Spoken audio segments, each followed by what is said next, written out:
Hi there everyone, and I have one more very interactive chess game to show you by Raul Capablanca, perhaps from a chess simul from Uruguay from 1911. And in this chess game, Capablanca's opponent was Alfredo Anaya. Capablanca had the white pieces in this chess game, so let's see what happened in this chess game. Raul Capablanca starts the game with d4, and we have d5, knight to f3, e6, and basically we have the call system. So this is the typical setup of the call system. Queen to c7, b3, bishop to d7, bishop to b2, b6, and knight to e5. Developing the bishop and extra defense to the knight. C takes on d4, e takes on d4, and then knight to b4, and Capablanca is charging from the queen side. An interesting idea, and giving up the bishop, and now charging, lining the rook with the queen. So he's planning to capture the pawn, and that is going to be a discovery attack to the queen. So queen to b7, and Capablanca is going all the way, moving forwards in the queen side, and he has some space in the queen side, of course. So bishop to e7, not capturing the pawn, and a4 by Capablanca, a5, and knight to f3. So placing his knight on e5 is the idea, and if knight to e5, that is going to be a perfect parking spot for the knight. So we have rook over, and bishop to a3, and now Capablanca is, I believe, lining the bishop with the other bishop. So maybe in some positions he can push the pawn. So rook over. In this position, I think Capablanca was threatening to push the pawn. So rook over, and then placing the knight on e5, and we can say that, okay, black has the bishop here, but white has the good knight against the bad bishop. So white is doing okay, even though black has the bishop here. We have b takes on c5, but even in this position, Capablanca was threatening to play c6. So let's play a random move. Then we have c6, and this is all over. So this is forking queen and the bishop. And if bishop takes, then simply bishop takes, and then knight takes, and this is all over. And if rook takes, then bishop takes bishop, and black can resign. So white is a piece up. So okay, this is why black needs to be careful in this position, especially after knight from f to e5.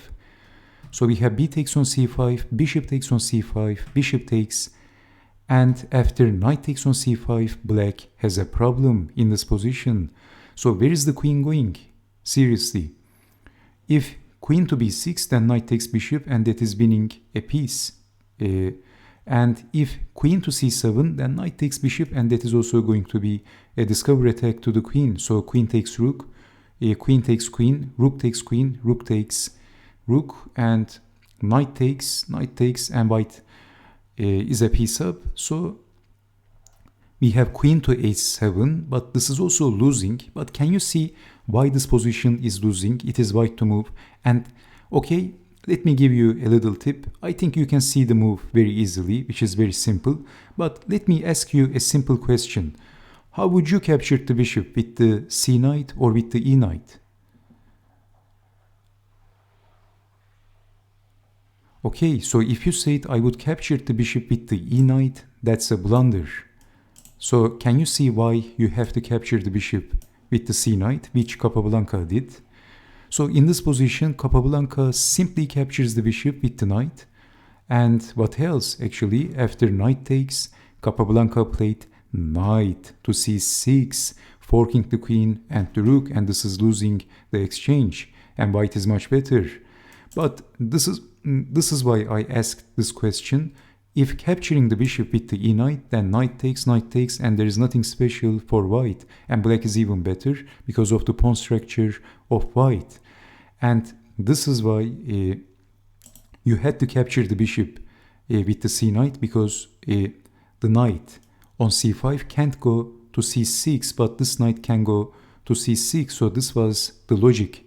Okay, so this is what happened, and then knight to c6 by Capablanca, forking queen and the rook, and this is losing the exchange. Queen to b7, queen to c2, and converting to a winning endgame. Capturing, typical Capablanca, simplifying the game, and after rook to a6, attacking the pawn and threatening check actually, at the same time.